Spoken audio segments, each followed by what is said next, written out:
I only see them like that. Yeah. Yeah, no, I only see them like that if I think about it. Actually, the most of the time, the Right. way I think about them is by not thinking about them. It's like that. It's just a total intimacy with the sensation of it, and then the thinking comes and goes. The thinking comes in like on top of that. That might, but I don't think I would think about it very often. That even when I'm talking with someone, I wouldn't think, oh, the, I just wouldn't think about non-duality. But the only person there's ever been in the world, in your experience as Lisa, or as a conscious entity, whatever that is Lisa. All there is bodies and Lisa. From my So experience, yeah, there was a time when you imagined there were other personalities, but now you can see there never were any. yeah, but in the moment, so in my everyday living, I don't think about that at all. So I have an experience that's even more intimate than the that idea, in the sense that it's totally sensation. So therefore, I don't even know that I'm Lisa looking at the person and that they're a body. In a way, they're no different from a shelf or the machine. If they're type, Yeah, I was just thinking about going to the supermarket. Like they're, I can't, and thoughts are appearing, but even those thoughts can't really. They might think about things, but normally when they're shopping, they're just thinking about shopping. But the experience is not non-duality in thought form, but in the experience, and that is a total involvement in what's happening. And in that, I can't feel Lisa at all, but everywhere. If you were to say it, I can't feel Lisa. I don't feel like Lisa.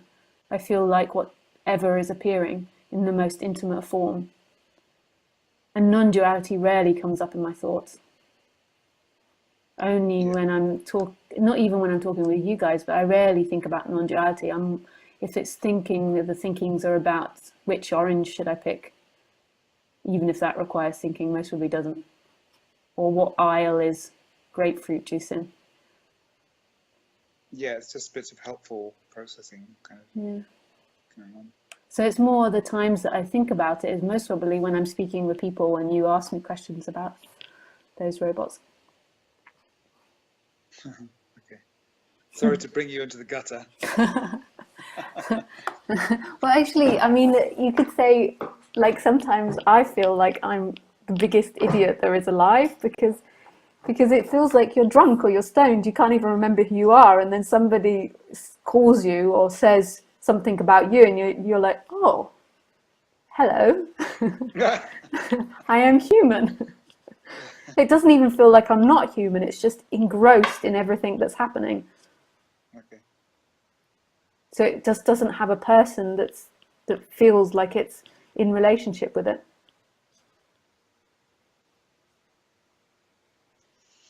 I felt quite jealous when I first came across you, but now talking to you, it changes. The jealousy disappears. It's like I worked hard. I did all these practices. I'm just still a person. But most of the time, I bet you're not throughout the day, actually. Right. I bet that you're totally engrossed in whatever you're doing and you can't even remember who you are. Yeah. Uh, yeah. I still, yeah. I still, I guess it feels like experiences coming from inside my body for sure. Yeah. And I'm definitely suffering. So in a way, the only difference between you and me is you say you're not suffering and I say I am. That's what it seems like sometimes. Yeah.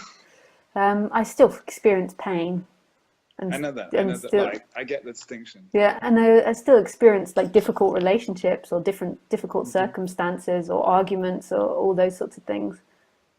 But it just can't really pull itself out from what's actually happening, and that is the suffering. It can't remove itself from what's actually happening. That's the suffering part, if we call it suffering such a dramatic name, that is that it could happen to Thinking, someone. yeah. That simply is. But well, the jealousy's there. Jealousy is a very beautiful feeling if the jealousy arises. I still get jealousy. I like the sensation of jealousy. Hmm. I wonder if your jealousy is bitter. It it's all types of different things. I've experienced jealousy that's made me very sexual. Yeah. Sometimes I'm trying to think, like, it can be jealousy if somebody's eating a really good piece of cake, and then it's wanting the cake, but it doesn't normally come in the form of I want to hurt people anymore. Like, you know how when you feel jealous, you then have the sensation of that you want to hurt that which you're jealous of. It's the human dynamic often. Lisa, this is Laurie. Hi, Laurie.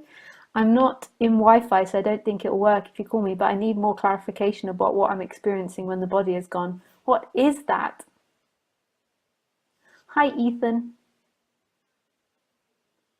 I like that name, Ethan. Okay, Laurie.